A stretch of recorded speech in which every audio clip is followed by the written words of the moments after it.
Mul on mõned väga kurvad uudised teile täna. Nimelt te saite rämedalt clickbaiti. Got him!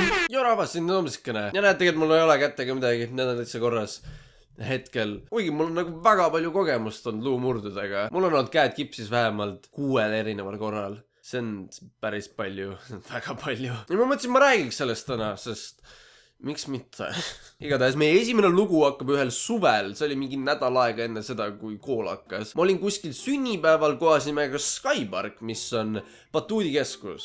Aga ma ei murdnud enda kätt batuudi peal, mis on veits irooniline. See oli sellised ronimisköied, kus ma otsustasin turnida. Ja ühel korral, kui ma täiesti tippu ronisin, mis oli kõigest mingi mõni meeter maapinnas, ma olin nagu nii laisk, et selle asemel, et alla ronida, ma mõtlesin, ma hüppan alla. See oli nii väike maa, ma mõtlesin, mis ikka valesti saab minna. Aga selle alla hüppa ajal mul jäi jalg võrku kinni ja ma prantsatasin vastu maad. Lihtsalt asi selles, et kui inimestel kaob tasakaal ära, siis nende esimene instinkt on kasutada oma 2 kätt, et ennetada seda, mis ükskõik nüüd juhtuda võib. Ja täpselt seda tegin ka mina, mis ei olnud vist kõige parem idee. Algul ma ei saanudki aru, et midagi valesti oleks olnud. Ma lihtsalt tõusin püsti, ma tundsin nagu käsiga natuke ebamugav, ma vaatan oma kätt ja see on fucking pooleks. Mu käsi oli umbes mingi siit maalt lihtsalt kõver. Ja sa võid lihtsalt ette kujutada, mis reaktsioon mul väiksena seda näha. See oli, mu käsi, mis ta...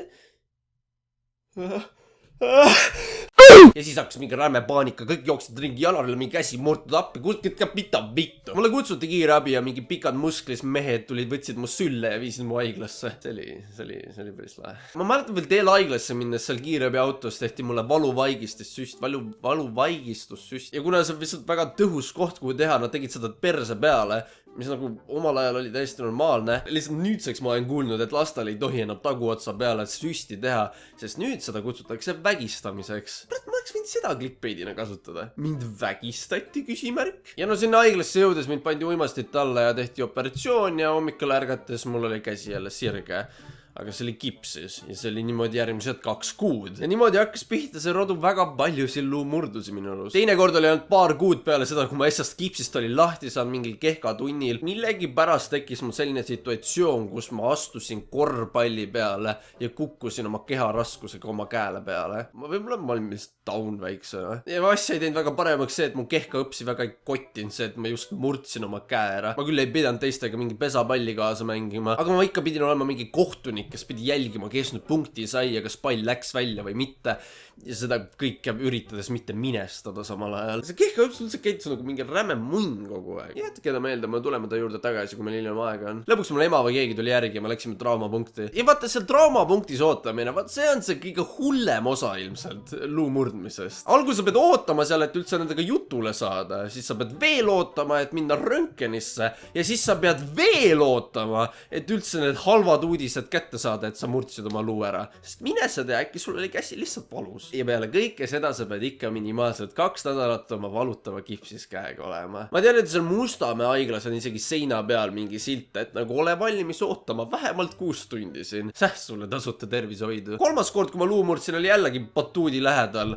Aga mitte tänu batuudile. Mul oli vanasti kodus ka batuut, aga kuna ma olin nii väike ja lühike tolla ja siis ma selleks, et sinna peale ronida, mul oli vaja mingi plastmast tooli. Ja ükskord sinna peale minnes see tool lihtsalt murdus mul. Ja ma jälle lendasin nahku ja murdsin oma käe. Jaar, täpselt sama ja ma jälle 2 nädalat kipsis. Mõtle sellele, et need viimased 3 lugu juhtusid kõik poole aasta jooksul. Õpetus on see, et jooge piima, tarbige kaltsiumi. Mitte, et see väga töötaks, aga no proovida võib. 4. kord mul juhtus jälle kehkatunnis. Me mängisime jalkat, aga selle tavalise palli asemel kasutasime mingit suurt kummipalli. See kehkatund ma põhimõtteliselt ei teinud mitte midagi. Mängu ajal keset platsime sõbraga, lihtsalt rääkisime mingist Minecraftist või midagi. Ja kui mäng lõppema hakkas, ma mõtlesin, davai liigutab ka ennast ja ma läksin ühele rünnakule. Ma tegin 1 rünnaku terve mängu jooksul. Ja selle rünnaku jooksul ma suutsin koperdada kellegi jala otsa, lennata vastu seda palli, põrgata sealt maha ja kukkudes oma käeluumurde.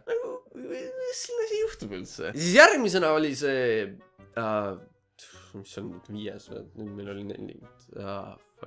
mida, neid on nii palju, ma ei mäleta enam, kus, mis, millal juhtus. Jaa, 5. oli see suvelaager. Ma kuskil noortelaagris palli mängides suutsin palli nii väärakalt nagu püüda, et see mul kuidagi näpule tegi midagi. Ma siiamaani ei saa aru täpselt, mis juhtus. Isegi see valu oli nagu korraks ja siis läks üle. Aga mul lihtsalt näpp läks väga paiste peale seda. Aga kuna see oli keset laagrit ja ma ei tahtnud ära minna, siis ma lihtsalt olin nagu, kõik on korras. Alles hiljem laagrist tagasi tulles ma näitasin oma näppu emale ja ta oli nagu, sa lähed traumapunkti nüüd ja kohe. Aga kuna mõni päev oli juba möödunud, siis mul oli see näpuluu hakanud tagasi kokku kasvama ja nad pidid selle lahti murdma, enne kui nad selle kipsi said panna. See juba kõlab kohutavalt, aga nagu reaalsuses see oli kordades hullem. Ma isegi ei mäleta, et see nagu see murdmine midagi nii hullu oleks olnud. Aga selleks, et seda teha, nad pidid mul nagu tuimestust tegema näppu. Ja süstid tavaliselt on lihtsalt nagu suts ja kõik. Aga see süst, mis nad seal tegid, oli reaalselt kõige valusam asi, mida ma oma elus tundnud olen. Ma siiamaani ei saa vahest magada selle pärast. See 6. ja viimane kord juhtus ka jällegist koolis. Kurat, see kool on ikka ohtlik koht. Me saime pikkade vahetundide ajal saalis pallimänge mängida ja me klassikaaslastega mängisime seda ühte puudet või mis selle mängu nimi on. See on see, et üks saab väravas ja kõik teised üritavad palli väravasse lüüa individuaalselt punkte teenides või mis iganes. Ja millegipärast olin mina väravas, ma ei tea, kuidas ma sinna sattusin. Ja ühel hetkel mu klassiõde, kes üritas palli lüüa, ei löönud jalaga mitte palli,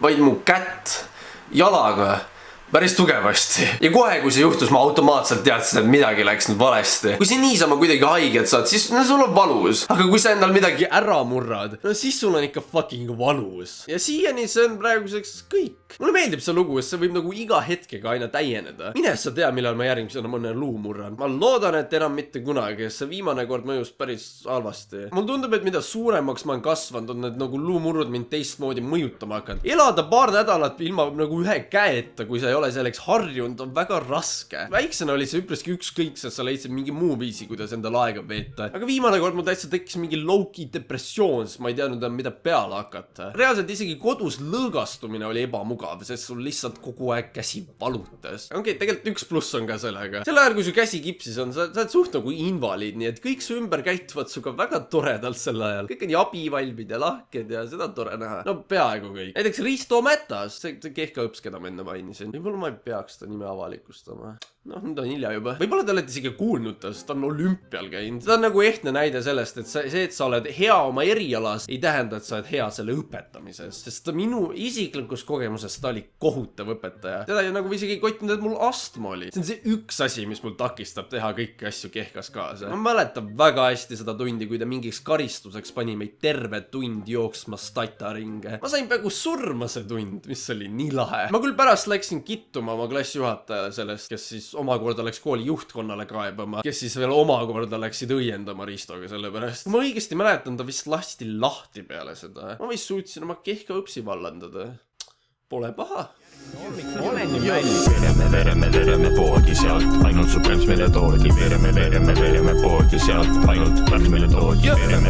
Vereme poodi sealt, ainult su prems meile toodi. Vereme poodi sealt, ainult märks meile toodi. Nüüd on kõik, alles on käbi mu elu see läbi ja tegin ma pulli.